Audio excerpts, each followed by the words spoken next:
Hey guys, what's up, and welcome to the final 2-bit review of the Turok video game franchise. And today we are taking a look at Turok on the Xbox 360. Let's not waste any more time and jump right in.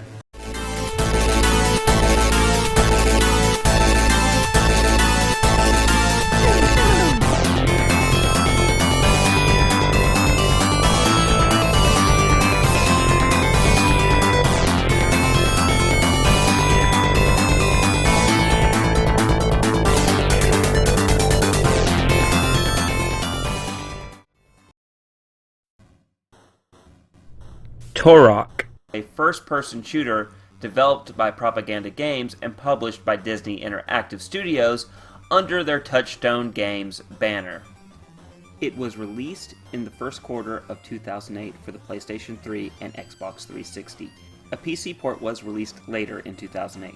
I wasn't able to dig up a whole lot of tidbits on this game. Actually, I wasn't able to dig up any tidbits at all on this title.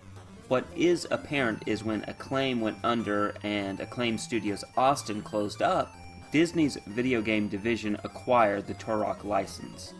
This title claims to be loosely based on the Turok comic books, but I can tell you it's not based on it at all. Aside from the name Turok having a Native American protagonist and having dinosaurs, it's trying more to be like Call of Duty and Gears of War with an Aliens or Jurassic Park type of story to it. A little confession here, I owned this game on PC back in, I would say, 2008, 2009, and the game really didn't impress me back then, so I never finished it, so this will be the first time I play through it on console. So let's see if this reboot of Turok is worthy of the mantle in this review. The controls and basic gameplay mechanics are solid. Gone, though, is the Turokiness of the game mechanics. This game really feels more like a mixture of Gears of War and Call of Duty. It's your standard fare first-person shooter type gameplay, but they've added in quick-time events in this game that will happen when you're attacked by a dinosaur, and it actually really breaks you out of the immersion because you're sitting there in first-person mode doing your thing. All of a sudden the dinosaur comes out of nowhere and attacks you, and you go into a quick time event, and the game rips you right out of the first-person perspective and into a third-person perspective, having to mash certain buttons to complete that quick time event. This can be very jarring, especially if you're in a firefight, because once the quick time event is done, you snap right back into first-person mode, and it can be a bit disorienting trying to remember what you were doing. Hopefully, and probably inspired from Turok 3 Shadow of Oblivion, Turok 2008 has stealth mode to it. This is actually implemented very well. I had a lot of fun hiding in the brush, sneaking up on dinosaurs or enemy soldiers. The only negative is how unforgiving it is if you're caught. If you're caught by just one enemy combatant or dinosaur, then every dinosaur or enemy soldier in that area knows exactly where you're at. Most of the time in stealth sections of the game, they give you a little bit of leeway. In Turok 08, they don't give you any leeway. So if you're committed to doing some stealth in a level, make sure you make zero mistakes, because once you're caught just once, everyone in that level is alerted to you. The enemy AI is very aggressive in this game. It's manageable at the beginning of the game, but towards the middle and end of the game, it gets very frustrating because also your enemy dinosaurs and soldiers, I feel, are buffed up way too much. They have a lot of health and armor to them, and they got a lot of attack power, so they can take you out rather quickly. There are some boss battles in this game, and while it's not as crazy as previous Turok battles, they at least do have some pretty good ones and some stinkers too. You have an epic fight with a Tyrannosaurus Rex, which is awesome, but the main antagonist to the game, Kane, his boss battle is essentially just a QTE event and very anticlimactic. Now let's talk about weapons, the things you will be using to fight all these dinosaurs and enemy soldiers. Like Turok Evolution, you're given a simple assortment of weapons. Nothing crazy like the days of Turok and Turok 2 and to a lesser extent Turok 3. All the weapons feel very nerfed, except for a couple. So this adds a lot of issues, especially since I mentioned earlier that the enemy soldiers and dinosaurs you will be fighting are buffed to hell and back with their health and armor. You have a machine gun that you can dual wield, a minigun, amongst other things, but honestly, they're all worthless and I hate them. They do a piddly amount of damage to the enemy. By the way, a chain gun. Could you think of it? How could you mess up a chain gun? It's supposed to mow down all kinds of enemies. Well, here in Turok 08, enemies just soak up all those bullets from your minigun and keep coming at you. The shotgun, while not great due to its really limited range, it at least deals out a significant amount of damage when you do hit an enemy with it. You have this weird futuristic assault rifle slash plasma rifle. I don't really know what to call it, but it's worthless. I tried my best to use this weapon because it felt like it was going to be good, but its ammo is rather low and enemies soak up its bullets like a sponge. The best two weapons in this game is first, the bow. I love the bow. When you can hit an enemy with it, it is overpowered. It can deal out some significant damage. If you don't kill an enemy, sometimes you can nail their ass to the wall and they'll be stuck and you can get another hit in with your bow. Second is your knife. It is a one-hit kill when you perform a stealth kill. Unfortunately though, as I said earlier, the stealth mechanics of this game are very unforgiving and it's really hard to play through an entire level using just stealth. Not much to say on level design. It is your standard first-person shooter, point A to point B. You have big open areas for firefights, and you have tiny cramped areas that are too close for comfort, which is the standard for most games. Before I close out gameplay, I did want to mention the ability to manipulate the AI. It's not done well, but it can be done. You can tell the developers really wanted to tout this feature because they encourage you to do this in the beginning of the game. You can essentially distract or agitate the dinosaurs to attack enemy soldiers. This will give you a chance to let the two weaken each other and then pick off the last one standing, or able to sneak by right past them. This is usually accomplished by destroying the eggs of the dinosaurs in that area. That will send them into a berserk mode and they'll actually seek out and find enemy soldiers. The problem with doing this, again, is the unforgiving stealth mechanics in this game, and then also a very aggressive AI. So I used it sparingly and it was just easier for me to run and gun in this game. I nearly forgot to add the performance issues with this title. I'm pretty sure the PC is probably the best version to play. I haven't really seen it, but I can tell you from playing the 360 version and knowing the PS3 was always about on parity with the 360 version, there's some frame rate drops, some significant frame rate drops in this game. It usually happens with QuickTime events or when you're popping out of first-person mode and into third-person mode with, again, QuickTime events or using a door. This doesn't affect the gunplay, which is the most important part of this game, too much, but it does happen from time to time, and I had to note it here. Turok 08 was really trying hard to bring the gameplay of the Turok franchise into modern gaming, and in some aspects they were successful, in others not so much. The fact that the guns are nerfed, the stealth mechanics are brutal and unforgiving, the QuickTime events that keep dragging you out of the action and disorienting the player, and buffed up aggressive enemy AI make this game a mediocre experience at best. Gameplay gets 1 bit. I'd buy that for $1. Out of 4.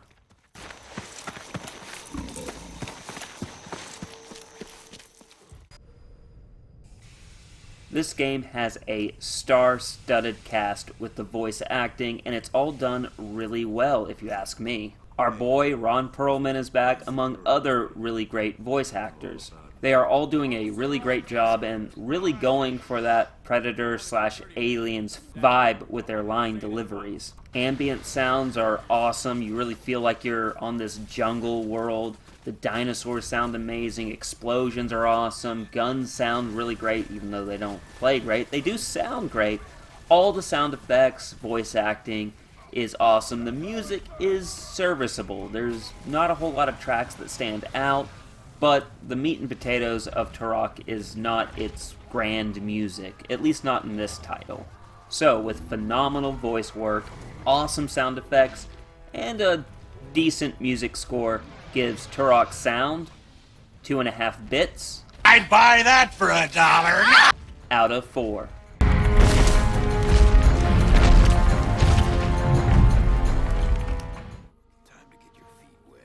Visual presentation is fantastic in Turok 08, though it is showing some significant age. If you're looking at this game with 9th gen eyes, you'd be like, oh, the PS5 and the Xbox Series X looks way better, but let's just jump in a time machine, go back in time, and look at this game with our 2008 eyes. I think you would be hard-pressed not to say that this game isn't visually appealing. You have lush jungles, mountainous terrains with steep drops and deep valleys, creepy abandoned science labs, underground caverns infested with prehistoric bugs and vast oceans, active freaking volcanoes.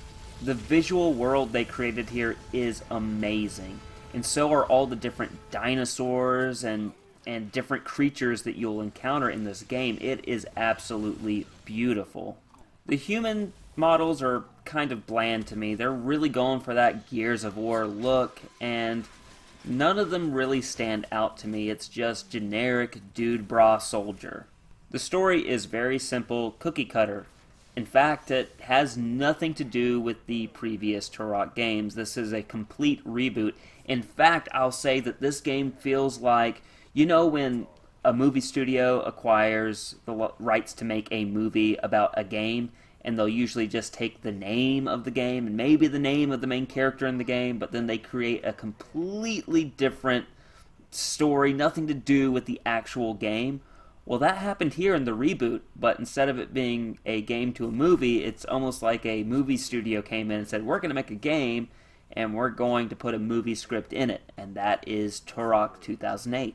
The plot to Turok 08 borrows heavily from Aliens. You got, Space Marines landing on a planet with ships that are definitely not from the Aliens franchise, and a story that definitely was not ripped off from any 1980s action movie where your protagonist is an anti-hero who's having to hunt down his mentor who's gone rogue.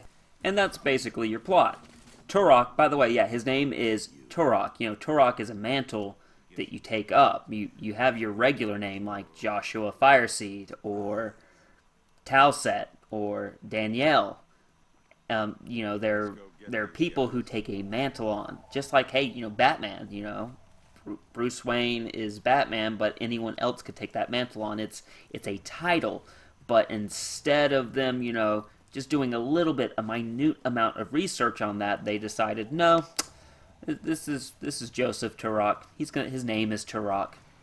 And, you could tell that, even the supporting cast realize how dumb this is because they laugh at it. See? Watch. All right. Now I want you to meet Turok. See? He laughed at it because he knows even this is stupid. Turok is a mantle. It's not a damn name. Okay, rant over. Let's continue this review. So Turok was trained by this dude named Kane, and they're an elite group of badass space marines who go around doing, I guess, dirty work for the Earth government. They never really say who they're working for. All we know is that they're a badass mercenary group. Somewhere along the way of doing all of these morally ambiguous missions with Kane, Turok develops a conscience. Kane and his group eventually go rogue, and by the way, his group is named Wolfpack. This is screaming 1980s movies here. Turok joins up with a different group of soldiers to help take down his former comrades in Wolfpack. Naturally, this new group of soldiers do not trust Turok. In fact, they make fun of him quite a bit and doubt his ability to fight. But throughout the story, he eventually gains their confidence and trust. One character in particular, voiced by Ron Perlman, really doesn't like Turok. In fact, his brother was killed by Wolfpack, so he has a grudge throughout most of the story, but in a stereotypical fashion develops a begrudging respect for Turok, and they become best buddies after that. So the first act of this story follows Aliens and Predators plotline very closely, Space Marines looking for these rogue soldiers are flying to this planet. They get shot down and crash land on a dinosaur planet. This part of the story has Turok and comrades trying to survive the harsh environments and predators of this planet while trying to regroup with the scattered survivors and then come up with a plan to find and put down Kane. At the midway point through our story, it is discovered that there is a neurotoxin that's native to this planet that Kane and Wolfpack are trying to acquire. Our group of dude bra space marines need to stop this neurotoxin from getting off the planet so people do not suffer from Wolfpack's barbaric tactics. By this point in the story, Turok has gained the trust of Ron Perlman. I'm not going to call him by his character name. I think it's Slade. He's Ron Perlman. There is dissension in the ranks of your group. Turok is accused of being a traitor, and Ron Perlman sticks up for him. We then head into the final act of the game where our group of heroes need to find a ride-off planet, sabotage the neurotoxin, and kill Kane. This is where the planet starts getting very apocalyptic. A T-Rex is chasing you down. The planet is becoming very volatile with volcanic eruptions. And then there's all these flying bug creature things that are also harassing you along the way. Not to mention Wolfpack's mercenary soldiers are also still giving you grief throughout all of this. Our heroes, though, accomplish their goal of sabotaging the neurotoxin. Turok, in an act of self-sacrifice, lets his buddies leave the planet with their escape vehicle while he stays behind and finishes off Kane. Anticlimactically, you finish Kane off, but then you have a big epic battle with the T-Rex, and lo and behold, Ron Perlman and your other buddy fly back down to the planet as it's completely falling apart to save you. So everything is wrapped up rather nicely with this story, and it's a good thing because they would never make another Turok game again. The story is okay. While it's not Shakespeare, it's also not the worst thing ever presented to me. I think what really makes it special for me, though, is the cast here of voice actors. They really do a great job of making these characters feel more than just the bland carbon copies of characters from Aliens, Predator, or even the Gears series, which is really what they did here. They copy and pasted the characters from those stories and games into this game, but I feel like our cast of voice actors did a phenomenal job of presenting these characters as real people. So, with great visuals for the time and a mediocre plot that has a great cast of characters, presentation gets 2.5 bits. I'd buy that for $1. Out of 4. What? You really thought we'd leave you?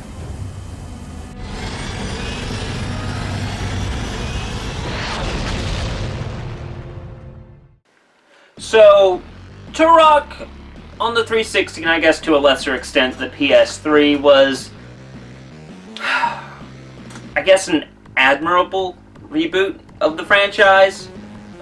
They really tried to steal a lot from Aliens, the movie, and from Gears of War. You know, they tried to take all of that, like what was popular in video games at the time, and also take a lot from, say, a popular movie franchise, mash it together, and give us a game. And they did an okay job.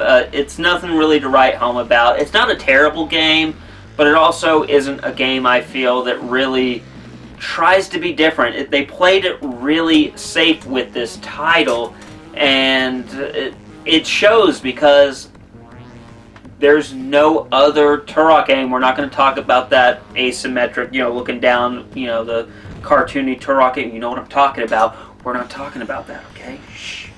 We're not going to talk about it. But as far as first-person shooter Turok games go, this is it. This is the end. And they weren't successful, so as you see, there's not a Turok 2 for 360/PS3 or even a Turok 3. And this is what we got.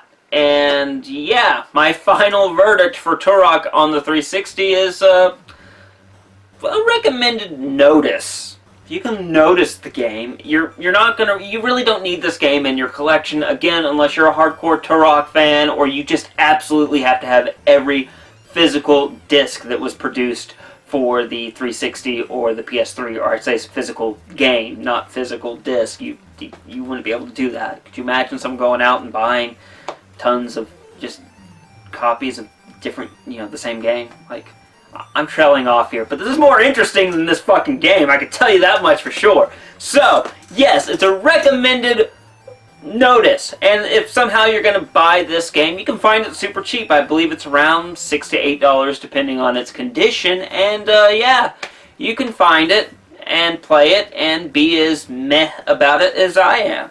So with that done, that wraps up this review. Let me know in the comment section below what you guys thought of this title, and as always, hit the thumbs up, hit the subscribe button, and ding the bell, that way you don't miss a thing, and tune in for the anniversary review. I got a very special game I want to look at, and want to talk about it with you guys. I'll see you then. Stay safe and play on.